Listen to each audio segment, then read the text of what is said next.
নমস্কার বন্ধুরা, নবদিগন্ত চ্যানেলের পক্ষ থেকে আপনাদের সকলকে জানাই স্বাগতম।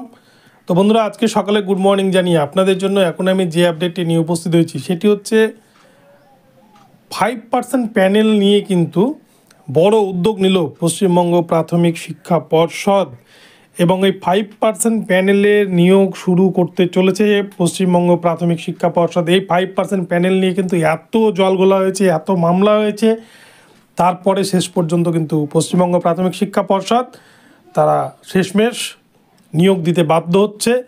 তো এই 5% বিষয়টা কি এবং কাদের নিয়োগ হচ্ছে এবং এর সাথে সাথে এনআইওএস এবং রেগুলার ডিএলএডদের আদৌ কোনো সম্পর্ক রয়েছে কিনা সমস্ত কিছু ভিডিওতে আলোচনা করব। আপনারা সম্পূর্ণ ভিডিওটি দেখুন, ভিডিওটি আপনাদের জন্য ভীষণ ইনফরমেটিভ হতে চলেছে। তবে তার আগে বলি, যারা প্রথমবার চ্যানেলটি দেখছেন আপনারা অবশ্যই চ্যানেলটিকে সাবস্ক্রাইব করে দেবেন। তো চলুন আমরা মূল পর্বে ফিরে যাই। তো বন্ধুরা, আপনারা জানেন যে 5% প্যানেল নিয়ে অনেক জলঘোলা। 42,949 5% প্যানেল দেয়নি পশ্চিমবঙ্গ প্রাইমারি বোর্ড, যেখানে কিন্তু প্রায় 2200টা মতো সিট ছিল। 16,500-তে 5% দেয়নি, যেখানে প্রায় 825টা সিট ছিল। এগুলো নিয়ে অনেক মামলা কিন্তু পেন্ডিং অবস্থায় রয়েছে কলকাতা হাইকোর্টে। অপরদিকে 2022-এর যে নিয়োগ প্রক্রিয়া 9,533 প্যানেল, সেখানে 5% প্যানেল দিয়েও কিন্তু তারা নিয়োগ করতে অনীহা প্রকাশ করেছিল। প্রায় 1 বছর হতে চললো, এখনও পর্যন্ত কিন্তু তাদের সেরকম কোনো আপডেট ছিল না। কিন্তু গতকালকে দেখা গিয়েছে একটা আপডেট পাওয়া গেছে, একটা নোটিশ জারি করেছে পশ্চিমবঙ্গ প্রাথমিক শিক্ষা পর্ষদ। সেখানে 56 জনের একটা লিস্ট প্রকাশ করেছে তারা। এই 56 জনকেই তারা ওয়েটিং প্যানেলে নিয়োগ করতে চলেছে আগামী 27 তারিখ এপিসি ভবনে। তাদেরকে কিন্তু দুপুর 12টার সময় ডকুমেন্ট ভেরিফিকেশনের জন্য ডাকা হয়েছে। তো যদিও এখানে কিন্তু সিট অনেকগুলোই রয়েছে, নন জয়নিং সিট, কিন্তু তার মধ্যে থেকে এতজন ওয়েটিংয়ে রয়েছেন, তার মধ্যে মাত্র 56 জনকে কেন ডাকলো পশ্চিমবঙ্গ প্রাথমিক শিক্ষা পর্ষদ, এটা নিয়েও কিন্তু একটা ধোঁয়াশা তৈরি হয়েছে চারিদিকে। কেননা এটা কিন্তু সংবিধানের রুলস রয়েছে যে নন জয়নিং সিট যা ফাঁকা থাকবে সেখানে কিন্তু ওয়েটিংদেরকে দিয়ে পূরণ করতে হবে।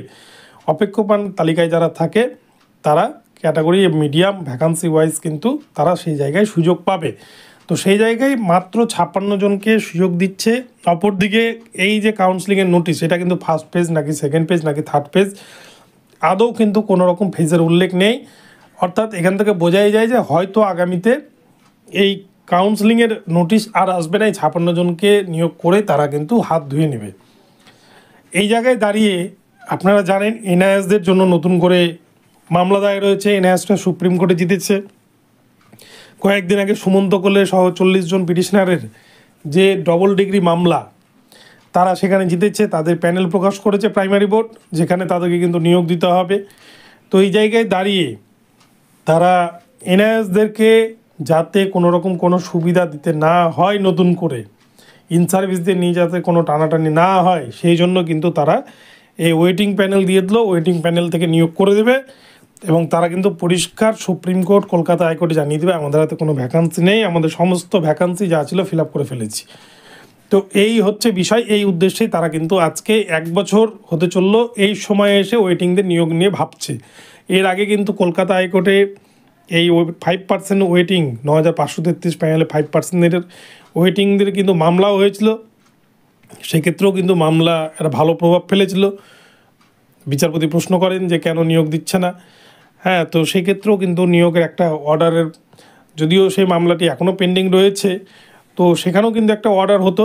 তো তার আগেই কিন্তু তারা শেষমেশ এনআইএসদের ভয়ে এই 56 জনকে নিয়োগ করতে যাচ্ছে 5% থেকে। তো বন্ধুরা, এখন এ পর্যন্ত রইল আপডেট।